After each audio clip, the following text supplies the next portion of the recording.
Welcome to the Fundraising Leadership Podcast, episode 21. I'm Janice Cunning.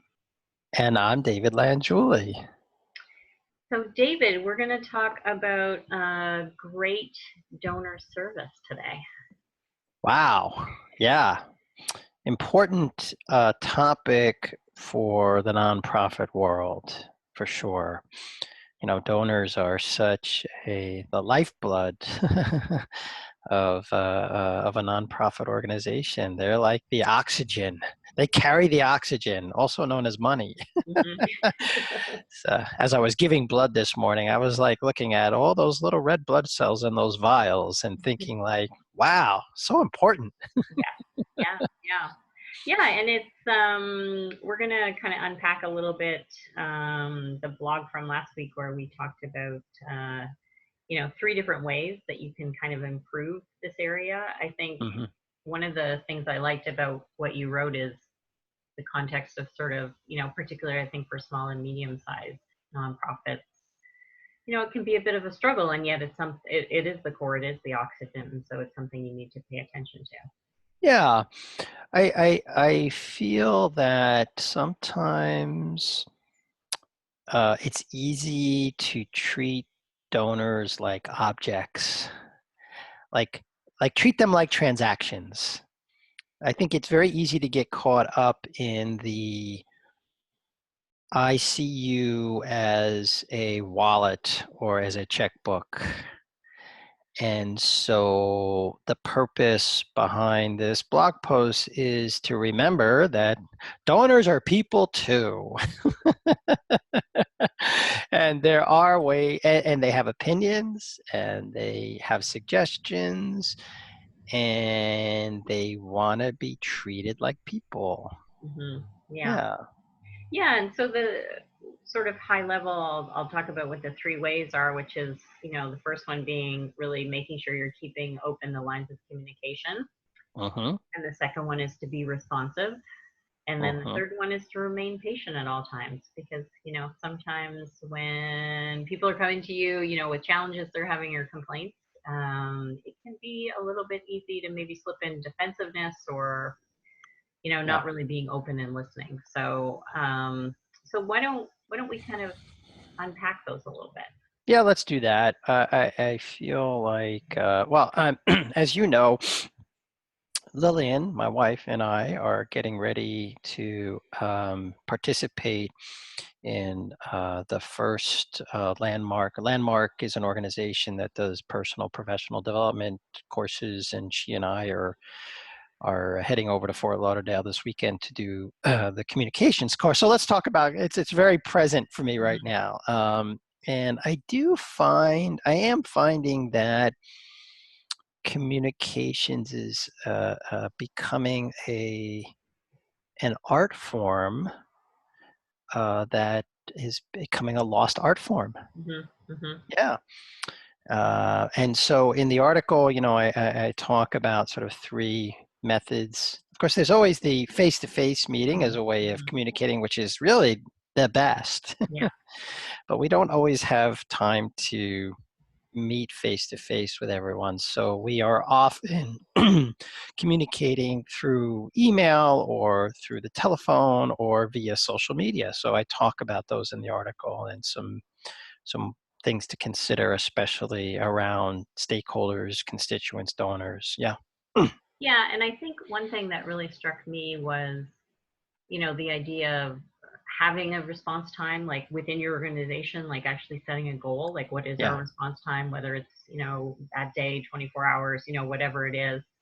And then also the idea that I think sometimes what we think, well, I don't know the answer to that, or I'm tracking down the answer to that. And there's something really nice about actually just getting back to the person and saying, like, I appreciate you asking that question.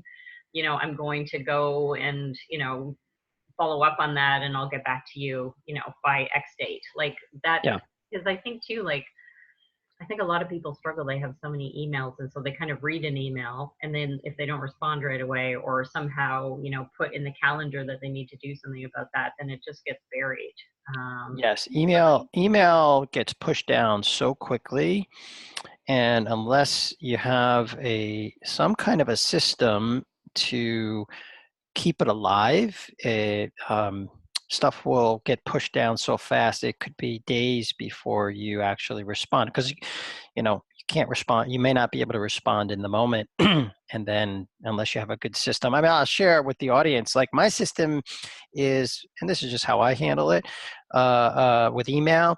If there's an unopened email in my inbox, it requires my attention, and so that's just one way of handling it. It requires a response from me or some action.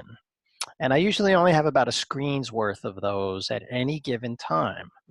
So that's one structure that you can use for email. I don't know. What do you think, Janice? Yeah, no, I'm the same. As you know, I'm quite a minimalist, so I don't. Yeah. I like to deal with things and get rid of them, Right. or note that I have to do something. I think maybe we'll bring in the third one too, like about being patient. Like I think that's the other thing is sometimes like if somebody, let's imagine like you get a voicemail or an email about making a big mistake, in donor recognition, Right. then I think that's the other thing too, is like sometimes the lack of response might come from somebody trying to figure out what went wrong, or, just like guilt, or shame, or like all these emotions can get triggered, right? And then well, if I ignore this, maybe it'll go away. Exactly. And so I think when you were talking about, the kind of levels of, face-to-face and phone and email and social media, like in many ways, that, for me, that time where it's like, you need to pick up the phone, and apologize and listen and let the person sort of process what's happened. And then again, it's like, be responsive, right? You need to go and figure out like, how did that error happen? Right. Make sure it's fixed, and then get back and But not only make sure it's fixed, but part of the response is like, okay, talk to the donor, talk to the board member, fix the error, and then let them know that the error has been handled, or the mistake has been the mess has been cleaned up. We talk about in leadership, Janice, you and I talk about that leadership and running organizations is messy, and as Forrest Gump would say, it happens. I'm leaving off the sh. It happens. It does. It happens, and so you got to clean it up. Yeah. And I think the same too. Like the other thing that strikes me is, if somebody makes a suggestion, then again, it's like acknowledge that the suggestion's been made, explain how you're going to review that. And it may turn out that it's not possible for your organization to do what they're suggesting, but you need to always be closing the loop. I think that's, you talk like we talk, and you talk a lot about integrity. It's like, sometimes I think that's where we fall through, is like we deal with something, but we don't actually close the loop on making sure the person understands what we've done and the reasoning. Yeah, just because a donor makes a suggestion doesn't mean you have to take it on. It's a suggestion. And what happens is, and you and I have talked about this in the context of coaching, many of the clients that you and I work with as executive coaches, we find that they take a saboteur assessment that we're very fond of, and they score high on what we call the pleaser. In especially fundraisers, working with donors, they're always wanting to please. So they almost take every suggestion as like, I have to do this. No, that's not true. You can say no. The thing is just to be responsive and say, we're going to decline to do that at this time. And here's our basis for that. But I really do appreciate the suggestion. It's a great idea. It's just not for us at this time. Yeah. So that would be responsive. I want to say something else about, and that should be done by a phone call, not by an email. So I think we get caught up in wanting to be,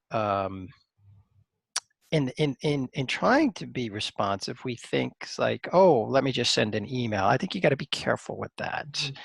Sometimes one phone call is worth 1,000 emails. Let me say one more thing about phone. What I'm noticing these days is that, everyone uses their cell phone. including people in the nonprofit world, and making themselves available. And I'm noticing that people's voicemail boxes, I get messages that their voicemail box is full Mm. and you can't leave a message.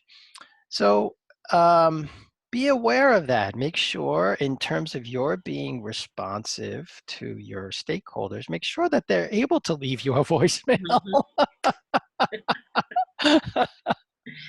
Anyway, that's some things that Yeah, we didn't maybe talk you and about. I we don't want to get into age too much, but I do feel like there's a bit of a lost art to making phone calls, which I often it's like they would be much more efficient. absolutely very much more efficient Yeah. than a whole series of emails. But and I think we'll leave the social media thing for another day. It's a very powerful way to engage with people. It's a topic unto itself. Maybe we'll talk more about in the future. Yeah. Yeah. So let's give people something tangible that they can Yeah, I take think I'm going to away. give the audience a bit of a challenge today. Not that that's hard for me to challenge people, but I'm going to challenge the audience for the next month or so. My challenge is that you respond for every email or voice message that calls for a response, that you actually respond within 24 hours. Yeah, Yeah. Yeah. that's I the like that. challenge. That's the challenge. Yeah. So now we invite you to go put this into practice. All right, take care. Bye. Bye-bye.